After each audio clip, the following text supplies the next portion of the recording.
Shooting it raw? Yes. Shooting it raw. Before we go on, I want to thank you for the compliment because I wasn't expecting that, and it's very. I never, I mean, it's just. But a lot of times, to tell you the truth, I'm very hesitant about, doing interviews, audio or live, just because of my accent. It's always something that No. in the back of my mind. Now I have an accent. People are going to be like, "Oh my God, this she can't write, she can't speak." No. Look, here's the thing. Okay, I worked at the Human Rights Commission in one of my many jobs, and that made me very sensitive to ideas of identity. And Yeah. being Canadian, being from Canada, that you have people from all over the place. Mm-hmm. Everybody has an accent. You know, it is an accent is only where you put the stress and the emphasis, right? So you and I, we have at first your brain is like what? All of a sudden the sound has changed. It is very strange. And this man, he sounds a little French, but sometimes he sounds a little Israeli, and so the sound is very strange. But the point of our accent is to push that aside and realize that what we are trying to do is the idea, right? Like put aside the sound, and what you're doing is you're creating ideas in other people's heads.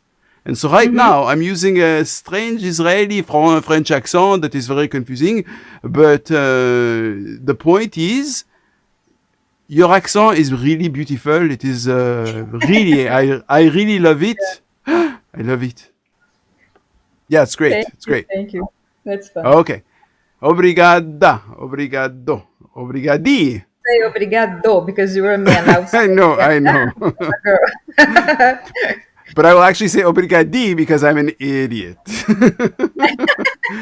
You can say obrigadinho because we do like inho for everything, right? In football, soccer, most of the names of the people have inho on it. Okay. So look, I'll put the image up of the Olympian Love trilogy coloring book. I'll just quickly say it's like a promotional photo with these flowers, and then there's which is a very strange idea of having a coloring book it's like on a black velvet tabletop with some pens and it's a very.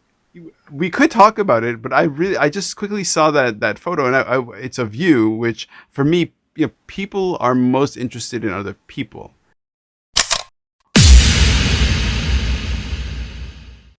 You're in what looks like so you're standing next to a table with basically printouts of your book. It's a commercial sort of space, and we're wearing all black. You have a black mask because you're at a conference or something or trade show. You're wearing one of those like passes around your neck. So your hair is bright red.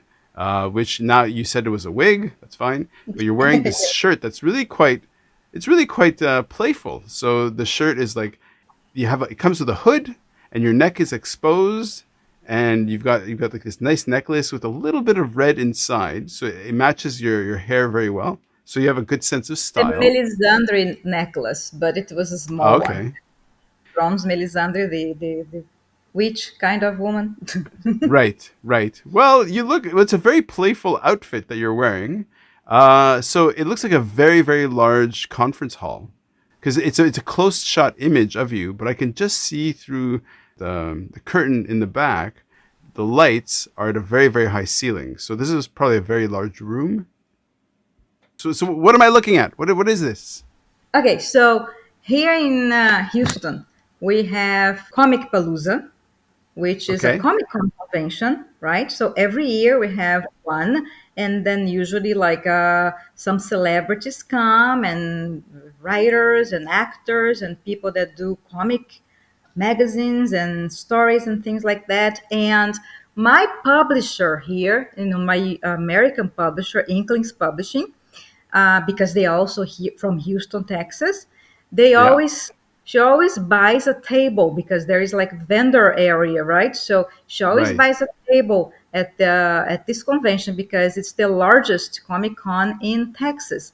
And so we go there. So we do like signings, and there's also literary track. So they invite us as writers to do some teaching, to talk, to do debates, to have panels. And I've been lucky enough that for the last, what, probably 5, 6 years, I've been a guest speaker at the Comic Paloozas here in Houston.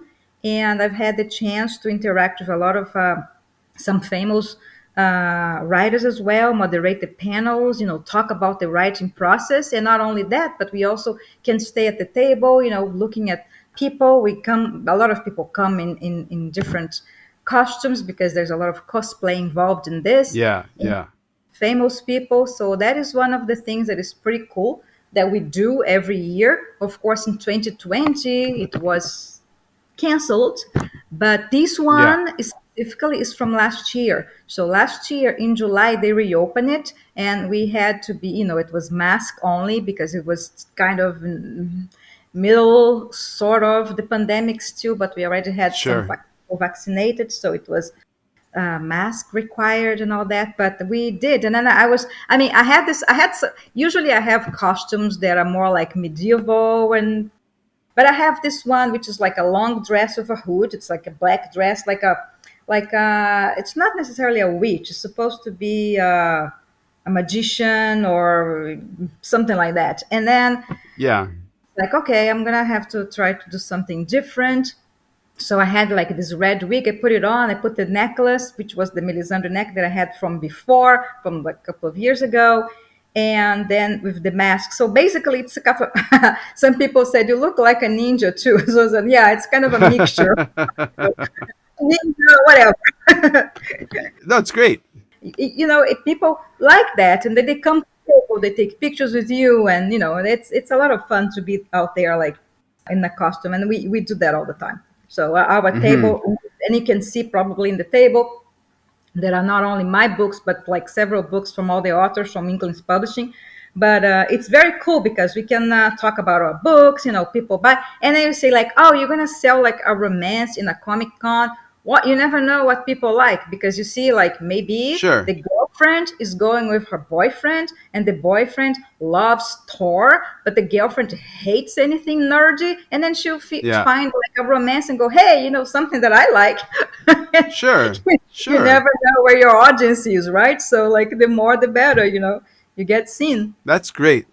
I love the idea of somebody listening to these conversations and Uh-huh. not, maybe in their minds they've always kind of been curious about doing something like this, or for many people we all have these like sparks or moments where we're like, oh, that just completely started a whole new train of thought, right? So have you had an experience where you're talking to somebody who is either a fan or who is just had the conversation with you, and then you really got the feeling that they left inspired to maybe give it a shot? Actually, there, like whenever we are in this public events and people come and they're like, "Oh my God, you're an author," because sometimes they think we're just there selling the books, right? And then, Mm-hmm. one of the others like, "Oh yeah, this is my book. I wrote this. Do you want?" Because if they are interested in buying it, we will always offer like, "Do you want us to sign it?" And give them another a piece of swag, or like a bookmark or something else, a pen, something. And then a lot of times they're like, oh my God, how did you become a writer? And then you start like talking to them that you just go and do it and challenge yourself. And a lot of times people will have tried, or they always wanted to, or they already have a manuscript, but they think it's going to be like super hard and nobody will.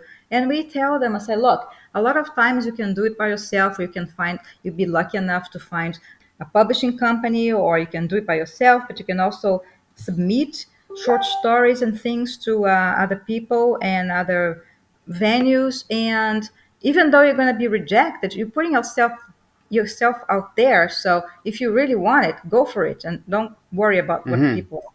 So when you tell them that you have also had some problems, that you've been rejected, that you also get 1-star reviews, but you're still there standing and selling and enjoying it, they get excited about it. It's all part of the fun. Yep. I mean, not everybody going to like your things. They're going to hate it and give you 1 star and whatever, But then you always have the one that gives you like the 5 star and keeps writing to you like every week saying, "Hey, when are you coming up with a new book?" So, you never know.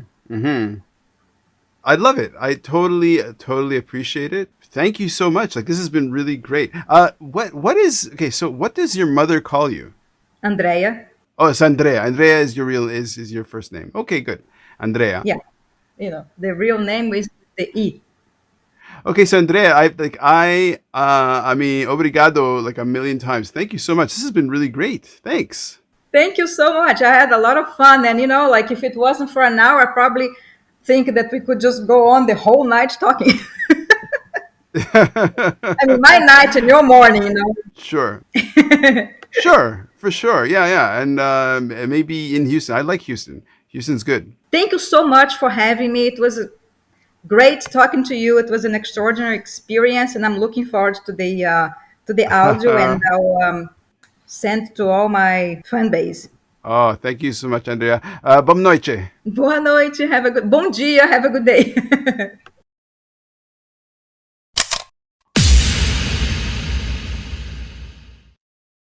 So, is life really a gift? Really? Can you make every second count? That's the whole point of the podcast. So, if you like what you've seen and you're inspired, because that really is my mission, then please give it a like, subscribe, and share. Shooting it raw?